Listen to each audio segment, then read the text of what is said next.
iies is a collective out of Denver, forging ahead in what they call experimental jazz rap. Led by iies, an artist, musician, and visionary, this band was born from playing improvisational music around Denver in the jazz, blues, and hip-hop scene. Joining Craig Northup II, otherwise known as iies, is bassist Jacob Montano, drummer Basil Gillen, guitarist Aidan Roberts, and pianist Killian Birch. Their debut album, Don't Forget the Dot, was released on July 19th, pushed the musical boundaries by blending multiple genres and spitting authenticity in its message. Joining us today, Andy and I, is Jacob Montano, the bassist, and iies. Welcome to the show. Hello, everybody. So glad to have you here. Thanks so much for having us. My gosh, our pleasure is all of ours. So I just want to take it back to before this even started, this collective. With a few successful hip-hop albums under your belt, iies, Poetry in the Field, and Rebirth, you could have continued that path, but instead you reached for the next level in your artistry. Can you touch upon this expansion, which really led to the collective known as iies? Yeah, so 2017, I released Poetry in the Field. It was my first hip-hop record, and it was influenced by artists like Jay Dilla or like 1-2 and New Habis. And this album was meant to kind of like walk into the scene a little bit and to, get my name out there as Craig II. After that, I did a little bit of shows around the city, and then I found myself working with very talented musicians. One of them was Jamal Lindell, and my best friend, Tyreek, is his artist name. And so there from that, we created the album Rebirth. And after that, after a little bit of that, for a little bit, COVID had came. Everything settled down really extremely, and there was a lot of time to reflect and think about like where I was going as a lyricist, as a hip hop musician, and I was just kind of unsatisfied. I also didn't kind of like where my music was kind of going. I felt like it could be pushed, and it was funny because Rebirth is kind of like a signal from that. Like I was signaling I was gonna change. From that, in this coming out of COVID, I was invited to freestyle at Killian Birch's house with Baz Gillen, and them two. From there, we kind of like played around with the idea of just like mixing this kind of like live instrumentation thing, and we were playing all type of stuff that day. I mean, it wasn't just jazz. We were tapping into all types of genres and styles and blending different influences. And I got invited to do a show at Mutiny with Baz, Killian, and Jacob Montano. I allowed Jacob to say how he got there because honestly, I just showed up and he was there. And so from there, we kind of added on Aidan. He got into the group, and then we decided, after experimenting around the city with like a little bit of jazz, blues, and rap, and we were just freestyling. I was freestyling, they were freestyling. We were like, let's actually make something with this. Yeah, I mean, I knew Killian and Baz from around town. We'd just been hanging out and playing together, and one day Killian was like, you got to come up to Boulder and we got to do this thing with this rapper. It's going to be awesome. And it was awesome. We played Mutiny, like he said. It was kind of fun. And what was so interesting is it was hip hop at first. Like, it wasn't really jazz hip hop. And so we were emulating sampled instruments, We were regular people, or like real people playing real instruments, emulating samples of other people playing other instruments. So it was just like kind of a weird approach, and we kind of had to take like a backdoor approach to thinking about it. And then I think it kind of just evolved from there. What can we do differently? How can we make it more this, more that? We took some of Craig's old songs from Poetry Off the Field, Black and Blue, Rebirth, Gravy, and we kind of made our own versions of it, and I think it just kind of took off from there. I saw you guys at Mutiny. I saw that show. I was there. That's one of my hangouts, and when you mentioned it, I went, yeah, that's, So it's that's like, incredible. That's going back a few years. And when you mentioned about, that was a thing that happened after the sort of the advent of the acid jazz, that musicians were coming up and hearing, these acid jazz samples and saying, well, we got to play that. Mm-hmm. And that's become the thing now, They're still sampling and they're still, turntablists. But more and more, a situation like what you guys have, is a full-fledged band and a front man like that, a MC. Wow, what a surprise! Yeah. Because I had forgotten that I'd even seen you guys there. But you didn't have the name going at that point, So we were the ingredients at first. yeah. Oh, yeah, I kind of love that too. Wow. Oh man. Spice. Sugar and spice.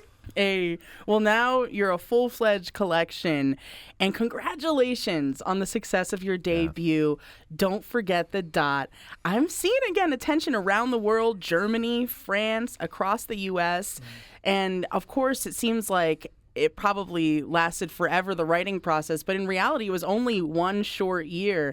And on your Instagram, you said it was a year of countless studio sessions, problem solving, strategic collaborations. I mean, there's definitely growing pains when it comes to A, doing something fresh and new and challenging yourself, but B, like mashing up 5 different perspectives, which that equality realm seems very prevalent in your work. Can you take us back to what you were initially trying to bring to life once you sat down and focused, like, okay, now we're going to write an album? I think so. After doing these shows around the city and kind of just replaying some of the songs off of Poetry in the Field, and also just like having like moments where we were even doing covers of other records, we were like, okay, are we gonna do this? And how are we gonna do this? And I had to sit down and talk about them about, like, hey, yo, like iies is a cool thing that I have brewing here. You guys want to hop on this thing with me? After talking about it a little bit, we agreed, and we all agreed, and we ended up having to roll out like a plan and like a motive to how we were going to actually do this thing. And so one of the key things that was very important was that everybody's values and musical perspectives had to be at the top foremost of the project. And so that was kind of the initial theme. And as we were progressing in the album, we noticed that there were specific ways we all like to do things, and sounds we like to hear. And so it was the first couple months where it was really just like testing ways we can get from A to B with the sound. No matter what, I told them, all I want is a challenge. Give me the most difficult instrumentations you guys can probably give me, and I want to push my lyrical feats to a new level, because we always hear 4-count measures and the same old, and I was just like, hey, like, I don't know, man, like I really like bebop, like let me see if I can do something on that. And so it was like a lot of testing with that. Jacob, go ahead and say how you. Yeah, I think what was really tough was because we were an improvisational band. Craig was a freestyle rapper, and we were kind of improvising for a while. And so I think the really tough thing was kind of capturing that like spirit and that energy of improv, and like spontaneous, eclectic, creative, like collective music, and capturing it, recording it and making it final. And I think once we realized what was happening, like, oh, like it's going to be over, we're going to finish it, and then it's going to be done, we started adding little tiny things, and we got to do this, and we got to do this 5/4 clave, and we got to do, the 5/4 congas over the 4/4 groove, and we got to do this and this just to keep it interesting, and like kind of leave our mark. And I think once we got to that point and we were all done, it was just like, how did we do that? How did we get here? Yeah. I mean, you're just so in the pocket, like trying to figure it out as you go along. What was like the first song that was like, okay, like we're locked in, we're on to something? Or did they all kind of like were written around this, like in pieces? Probably Wings. Would you say Wings? They'll talk about that song. Wings was it. Wings was kind of out of that freestyling era. So like we would always have like rehearsals where we would have rehearsals should be very on time and to the point, but we would have so many sub-tangents. And we were just so improvisational, and we would love freestyling, so it turned out that most of our rehearsal sessions were us just playing a bunch of whatever we wanted to do, and me freestyling about bananas and hot dogs and relish. And out of that fun, we created like specific motifs and rhythms and like riffs, and from that we built from them, and one of them was Wings. And when we came to that point, we were like, oh, snap, we got to record this on the phone.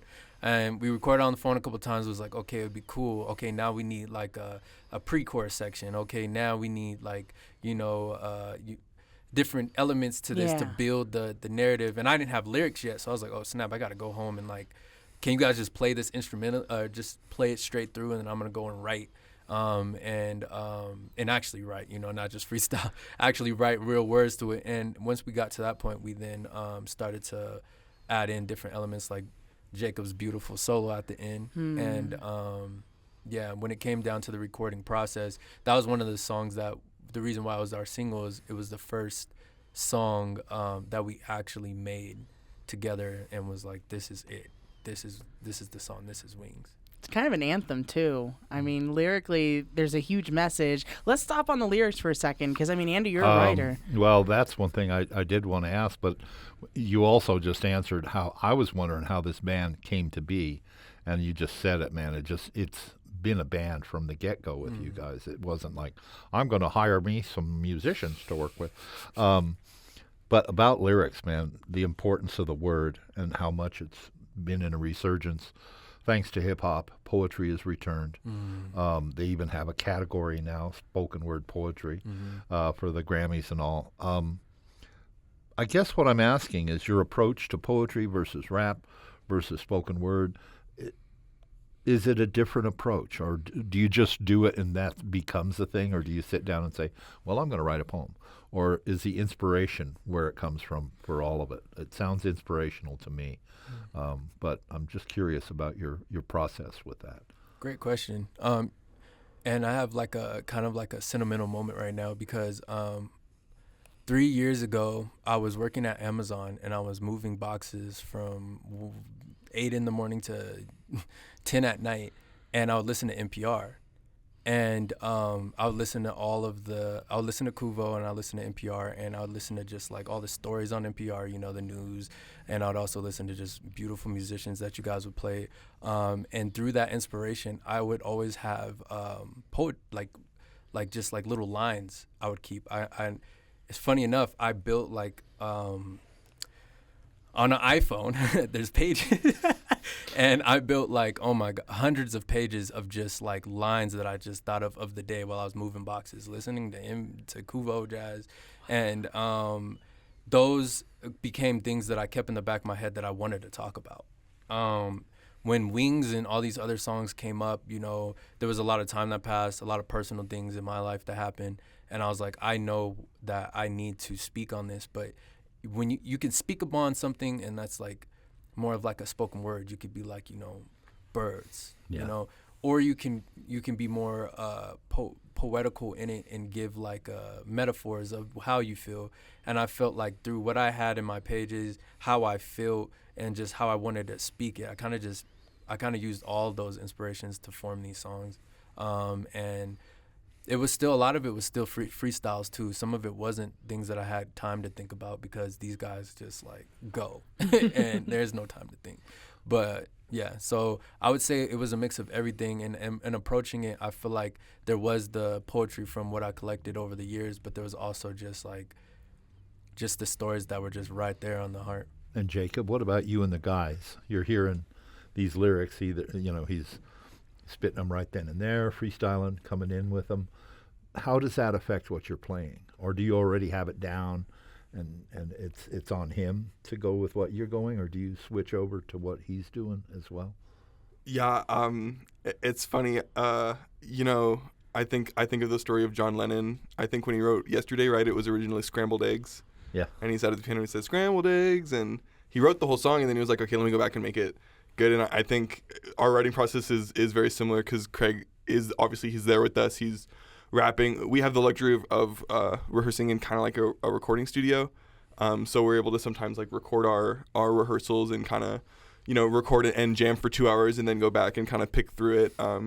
And he would always rap with us, along with us, but it would be nonsense. It'd be silly. But a lot of the times it would be pretty close to his part or his rhythm. And so there's definitely, and especially in a writing setting, I think there's definitely that push and pull of like, this is the energy Craig's giving us, let's do this, and we love to kind of communicate with each other that way and bounce off of each other, for sure.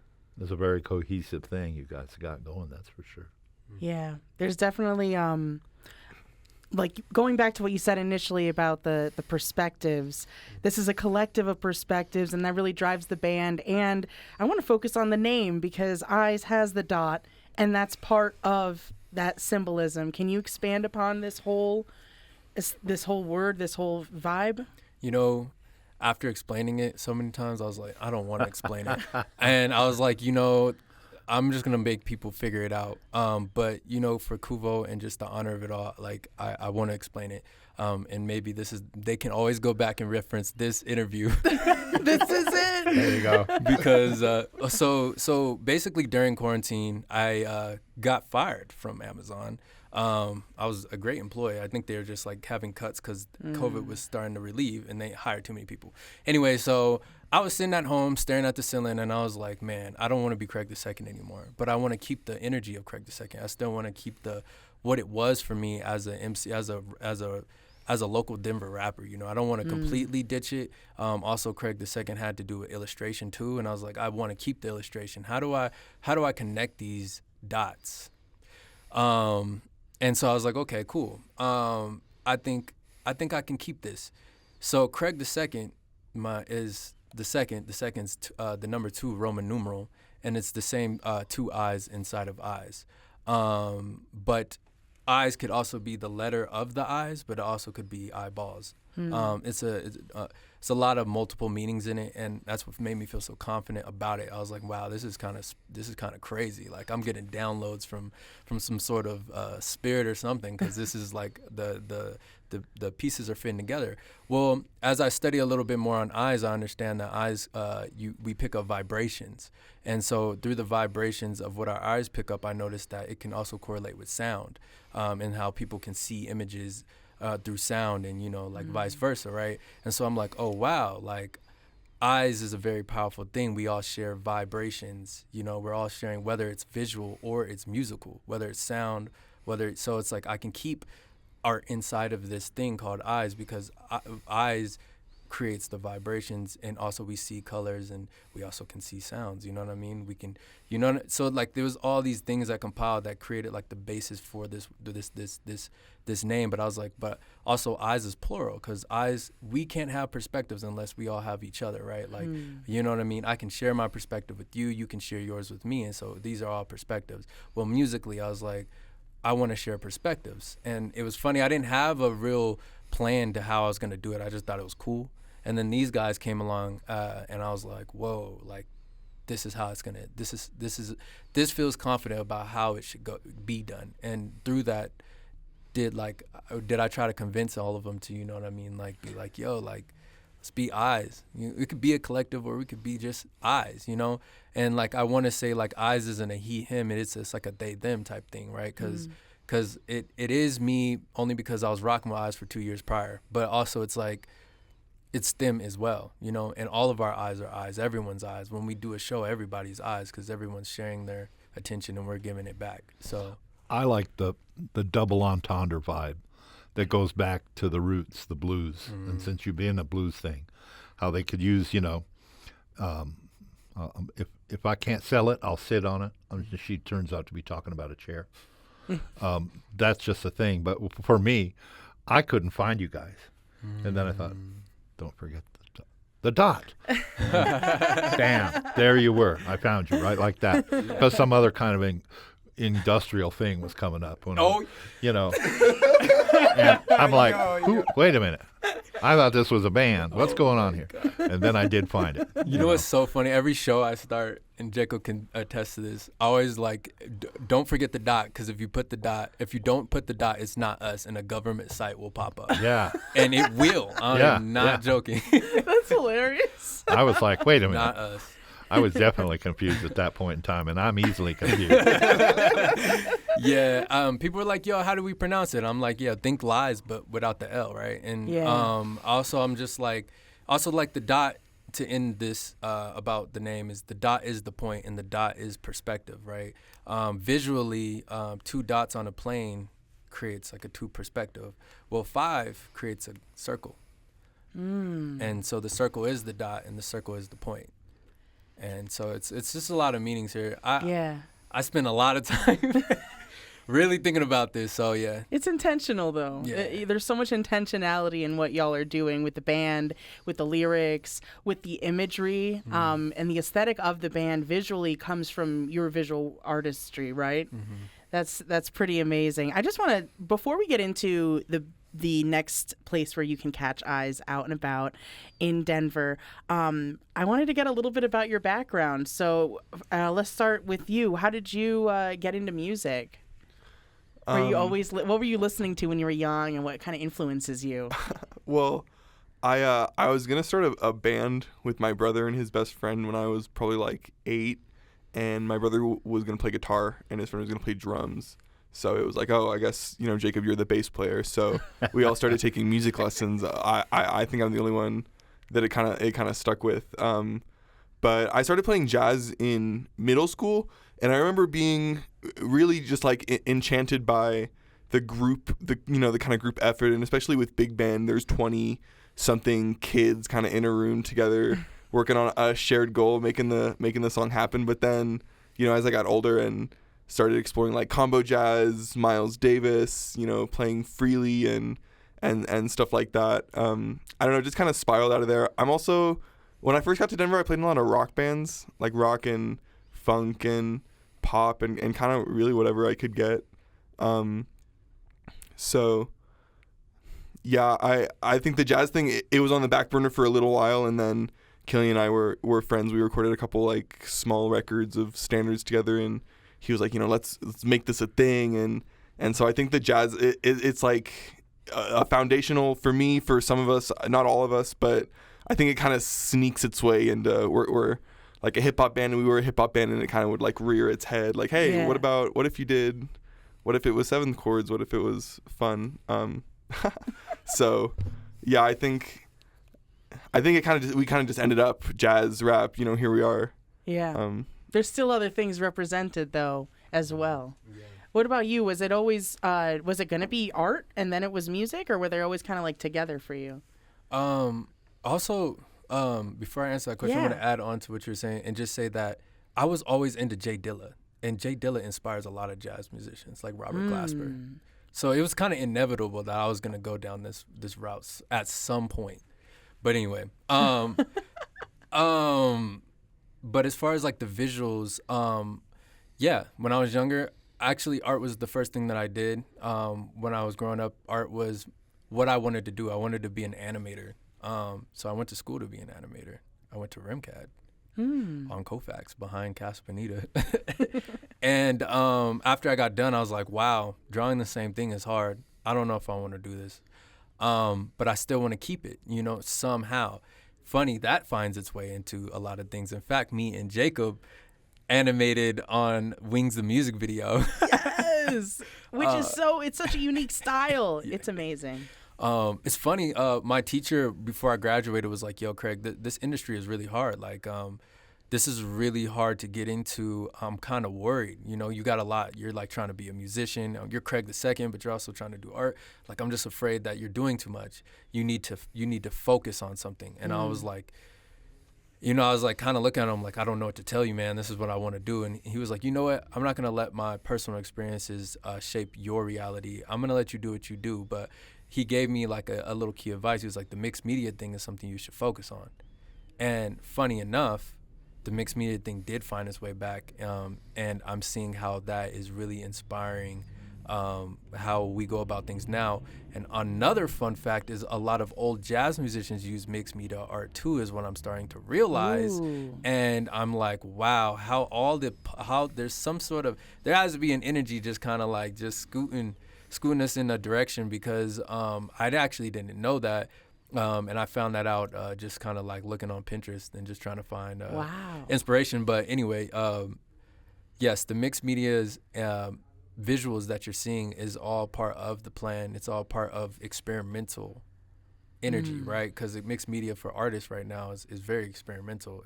It's either you are a painter or you are an illustrator, or you know what I mean. And so when you start mixing digital art with physical art and you're animating, but you're doing all this, it's now experimental on an artistic side. But now we're also experimental on a musical side too. There's a lot of musicians, jazz musicians particularly, who are full-fledged artists. Miles Davis was a really wonderful artist. Tony Bennett. I mean, just a lot of them are painters as much as they are singers or instrument players. Wow, so it's I think it's the vibe of the music. I really do.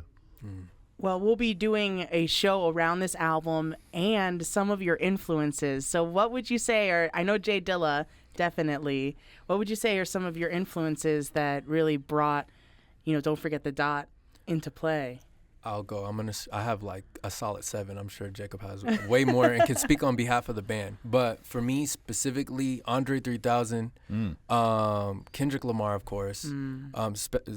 To Pimp a Butterfly was a heavy influence. I mean, come on. I also want to say Yusuf Days was very much an inspiration for me. Javier Santiago, he's an acid jazz player. He's amazing. He inspired me a lot.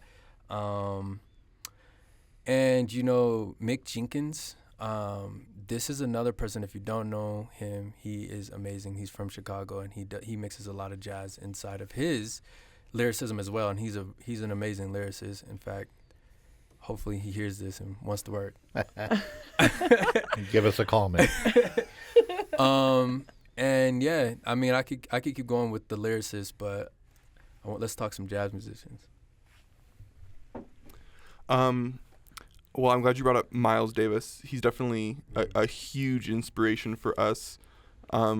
So fundamental, and I wanted to mention this. One of the things I find so incredible about Miles and his career is kind of the fact that it was always groundbreaking because it was always new. He never stopped on one style. He just kept pushing forward.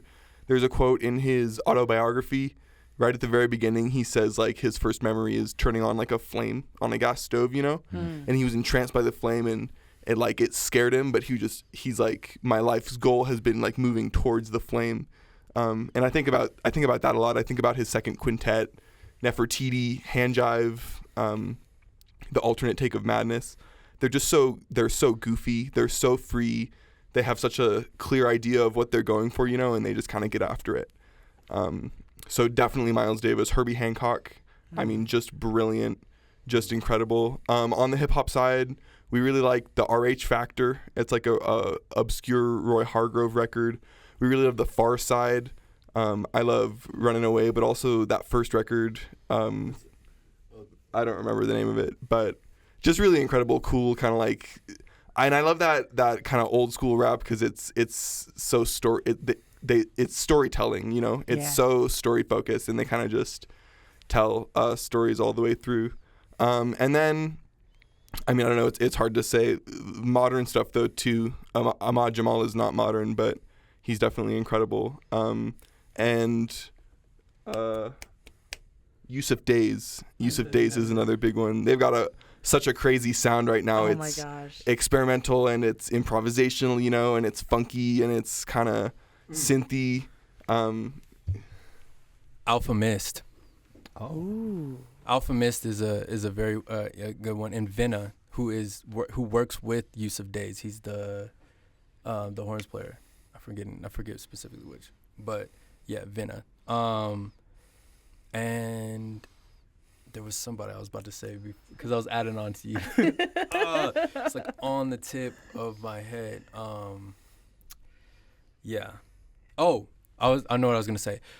So I just also want to say too, through studying all this and preparing for this album, did I realize that jazz is definitely the mother, and hip hop, definitely had it's beautiful to come full circle. That's another pun on the dot, right? We're full circle with how the hip hop is blending in with the jazz. Only because when I was studying and I was thinking about how jazz musicians have slang, and how the slang works in the jazz clubs. These cats over here, how many clams did you get? Whatever is like hip hop has the same slang. In modern times, you know what I mean?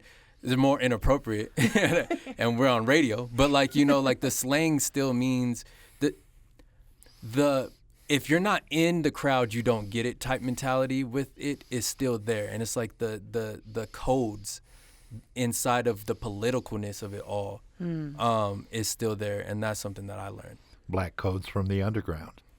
Yeah. Well, you're going to be at Dazzle in October 25th. Tell us about this show. It's going to be a lot of the, Don't Forget the Dot. Is that going to be the focal point? This is our third time playing Dazzle. And so this last time we played Dazzle was pre-album. It was pre-album. So we had a lot of it cooked up, but it wasn't all of it. It wasn't all of the songs. It was a couple of them. So we will reintroduce them. But for the people that have saw us last time and want to come out, we're planning to create some renditions of the original pieces, maybe spruce them up, maybe do a little bit of some covers, maybe even add a little bit more jazz to the ones that are a little bit more hip hop, just to honor Dazzle. You want to add? No? Okay. Yeah, and I feel like the plan is also to kind of just like explore more of our potential through this show and expand on what we already have done. And for the people that were there at the last show, they'll know, we touched on things, but we could push it further. We might even have some special guests, just to be on stage with us. I like your merch. I'm looking at the T-shirts are so cool. Okay. How do people get their hands on your merch? At iies.co, that's iies.co. You'll find on our page there's a little tab that says store. You're going to click that link and you'll find all of our merch there. And you're designing? Yes. Show them the hat, man. Yeah. Yeah. Oh my goodness. What a treat. Eyes in the house, Jacob in the house. Shout out to Basil, Aidan, and Killian, the other members of your band. Yeah. Don't forget the Dot, out everywhere. You can listen to it. And you just laid the website down. You also can follow you on, is it iies.co? Yep. All iies.co everywhere. That is actually the label. Yeah. Right on. I didn't know you're a label too. Yeah. You're busy. Yeah. Well, thank you so much for being a part of this show on Influence and on KUVO. Y'all are awesome. Thank you. You're awesome, and I was really honored to be with this. I listened to this when I was working Amazon a lot and when I was a kid. So I'm honored. Yeah, thank you so much for having us. It's really an honor, and it feels great to be seen by the Denver music community. So we're stoked to be here. Well, what can I say? We're really glad to have you in here and wish you all much more continued success. And I don't see it being anything but that. Do you have ideas in mind for the next album yet? Or is that, yeah, you do. Okay, well, really, I think through this next year, our plan is probably to give you guys hints of more. These guys are actually nonstop creative minds, and they already have like things in the vault. And I just need to finish them. So, yeah, we have a lot more to come. And I just want to throw out there in the future for when it does happen that eventually everything will have a full circle for sure. And we will be connecting the dots for this city. And that's all I can say.